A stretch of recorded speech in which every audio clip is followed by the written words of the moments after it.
Pruebas y verificación de paquetes. Sin pruebas hay poca garantía de que su código funcione en absoluto. Probablemente pruebe su código cuando lo escriba llamando a sus funciones con un par de parámetros elegidos. Pero para construir un software robusto, debe acercarse a las pruebas con más rigor y para evitar que los errores entren a su código a lo largo del tiempo, debe realizar pruebas con frecuencia. Idealmente, debería verificar todo su código cada vez que realice algún cambio en él. Existen diferentes formas de probar el software. Las pruebas de software son casi una ciencia en sí mismas, pero el tiempo de prueba que hacemos cuando queremos asegurarnos que el código que acabamos de escribir funciona como se espera se llaman pruebas unitarias. Las pruebas que hacemos cuando queremos asegurarnos que los cambios en el código no rompen nada se llaman pruebas de regresión. Examen de la unidad. La prueba unitaria se llama así porque prueba unidades funcionales en R, que esencialmente significan funciones únicas o algunas funciones relacionadas. Siempre que escriba una nueva unidad funcional, también debe escribir el código de prueba para esa unidad. El código de prueba se usa para verificar que el nuevo código esté funcionando como se esperaba. Pruebas automatizadas. Todo lo que se necesita para automatizar la prueba es verificar el resultado de las funciones en código en lugar de mirarlo, por lo que el código que se asemeja a lo siguiente sería una prueba automática. Es un poco más código, pero es esencialmente la misma prueba, y esto es algo que se puede ejecutar automáticamente más adelante. Si no se queja de un error, se pasan las pruebas y todo está bien. Se puede escribir una propia prueba de esta manera. Primero se pone en el directorio llamado tests, en donde R espera que vivan las pruebas, y luego se ejecutan estas pruebas cada vez que desee verificar el estado de su código, es decir, cada vez que realice modificaciones en él. Segundo, los scripts en el directorio tests también se ejecutan automáticamente cada vez que realice una verificación de coherencia del paquete, algo que veremos a consultar en breve. Eso es lo que sucede cuando hace clic en comprobar en la pestaña general a la derecha de RStudio o selecciona comprobar paquete en el menú compilar, pero hace mucho más que simplemente ejecutar pruebas, por lo que no es la forma más eficiente de ejecutar las pruebas. Existen algunos marcos para formalizar ese tipo de pruebas en R y se utiliza el marco llamado TSHAT. Usando ese tipo de marco es fácil de ejecutar pruebas sin la verificación completa del paquete y pruebas fáciles de escribir de una manera más estructurada. Por supuesto, a costa de tener un poco más de código para escribir para cada prueba. Utilizando la herramienta TestHat. El marco de prueba proporciona funciones para escribir la unidad de prueba y se asegura que cada prueba se ejecute en un entorno limpio, para que no tenga funciones definidas en una prueba de fuga a otro debido a errores tipográficos y tal. Necesita unas modificaciones de su archivo de descripción, su estructura de directorio, pero se puede hacer los ajustes necesarios para ejecutar el siguiente código. Eh, el archivo enviado por el autor posee un link para acercarse a un archivo en la nube, como se observa en la siguiente diapositiva, en el cual se puede observar en cada uno de sus componentes y la carpeta de description, donde se pueden modificar los datos para hacer ejecutar el código, si se desea hacer por parte adicional.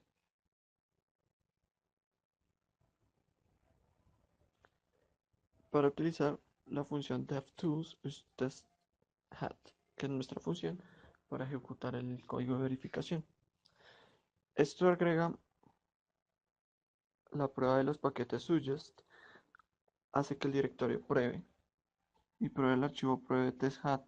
Su propósito es asegurarse de que la prueba del paquete donde se ejecutan los scripts del directorio de pruebas también se ejecutarán todas las pruebas una a una. A medida que va avanzando cada una de las pruebas, el, direc- el directorio y los archivos cuyos nombres comienzan con la prueba, es decir, con este atributo dentro de la clase. Todas las pruebas deben ir bueno, con el cuerpo de la prueba, slash de escritorio. Con esto definimos que swap para ejecutar la función dentro de dentro de este directorio, en cuyos nombres comiencen con la prueba. De lo contrario, la prueba no puede encontrarlos.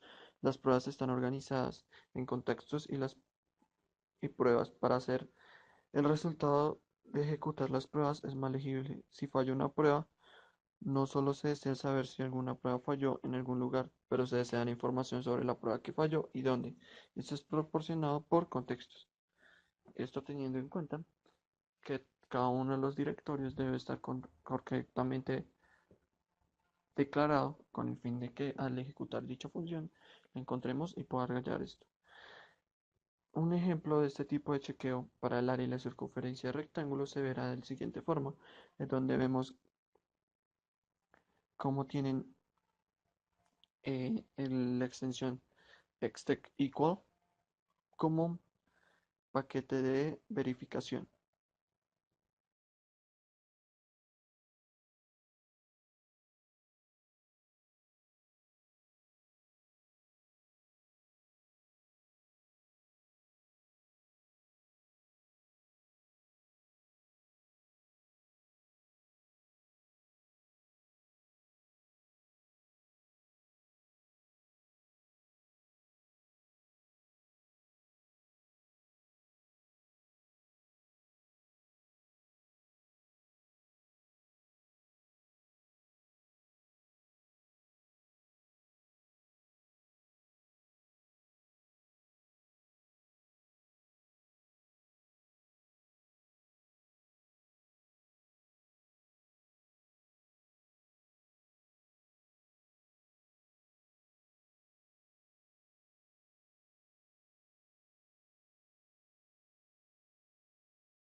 Números aleatorios en las pruebas. Otro buen enfoque para las pruebas es usar datos aleatorios. Con las pruebas que establecemos manualmente tenemos una tendencia a evitar casos patológicos, porque simplemente no podemos pensar en ellos. Los datos aleatorios no tienen este problema. El uso de datos aleatorios en las pruebas puede, por lo tanto, ser más eficiente, pero por supuesto hace que las pruebas no sean reproducibles, lo que hace que la depuración sea extremadamente difícil, y eso es un gran problema. Por supuesto, puede establecerse la semilla del generador de números aleatorios.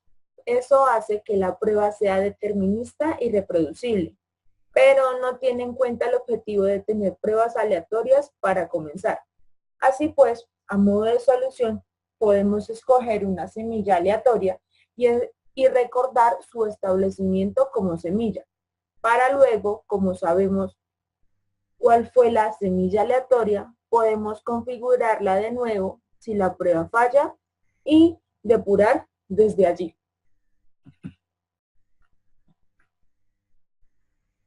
Entonces, podemos guardar la semilla poniéndola en el nombre de la prueba y luego, si la prueba falla, podemos obtener la semilla del mensaje error.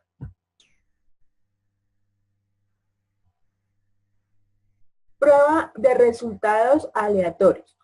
Otro problema que aparece cuando trabajamos con números aleatorios es cuál debería ser el valor esperado que devuelve una función determinada. Si la función no es determinista, sino que depende de números aleatorios, no necesariamente tenemos un resultado esperado. Si todo lo que podemos hacer para probar el resultado en tales casos es estadístico, entonces obviamente lo que debemos hacer es utilizar este método. Si una función está haciendo algo útil, probablemente no sea completamente aleatoria, y eso significa que podemos hacer algunas pruebas en ella, incluso si esta prueba a veces puede fallar.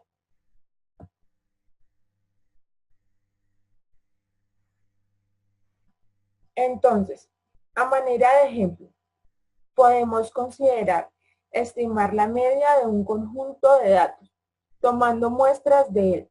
Si tomamos n elementos, por ejemplo, el error estándar de la media debe ser S sobre la raíz del total de elementos que tomamos, donde S es el error estándar de la muestra. Es decir, que cogemos el error estándar y lo dividimos sobre la raíz de los datos que tomamos de la muestra.